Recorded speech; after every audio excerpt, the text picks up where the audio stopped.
Depuis près d'un mois, il y a un sursaut, une prise de conscience quasi mondiale sur la question du racisme. Le Québec n'est pas épargné. Ici aussi, on dénonce un racisme systémique. On a tendance à confondre les choses lorsqu'on parle de racisme systémique. On va penser que c'est un racisme systématique, que presque tout le monde est raciste. Personne ne pense une telle chose.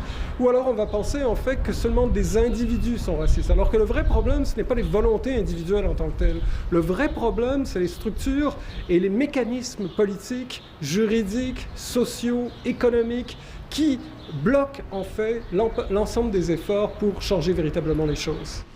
L'auteur et professeur David Austin a beaucoup écrit sur la question raciale.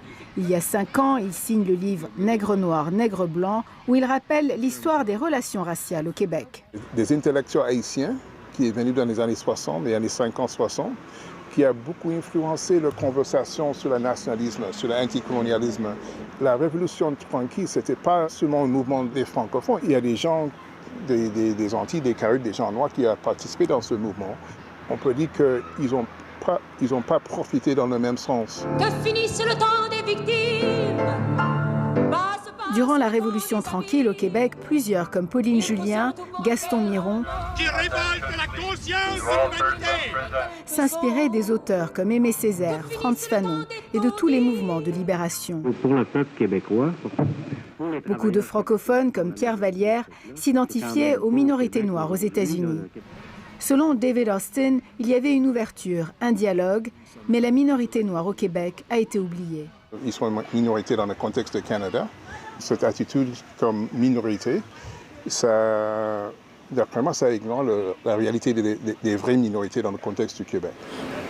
Et si on se fie aux statistiques, la réalité des minorités n'est pas toujours reluisante. Les communautés noires, par exemple, vont être surreprésentées au niveau des arrestations policières ou vont être surreprésentées, par exemple, lorsqu'il s'agit de regarder l'état de la santé publique. Ce n'est pas étonnant, par exemple, que des quartiers comme Montréal-Nord aient été plus ciblés par la pandémie. Selon Christian Nadeau, il faut aller au-delà des manifestations. Si on veut vraiment changer les choses, alors ça suppose des politiques d'embauche. Quant à l'évolution tranquille du Premier ministre, pour moi, le mot évolution, c'est un mot difficile parce que évolution, c'est comme un synonyme de patience. Il faut qu'on soit patient. C'est comme les choses vont changer eux-mêmes. Et si un vrai dialogue reprenait pour éradiquer une fois pour toutes le racisme? Ici Azeb Odlegurgis, Radio-Canada, Montréal.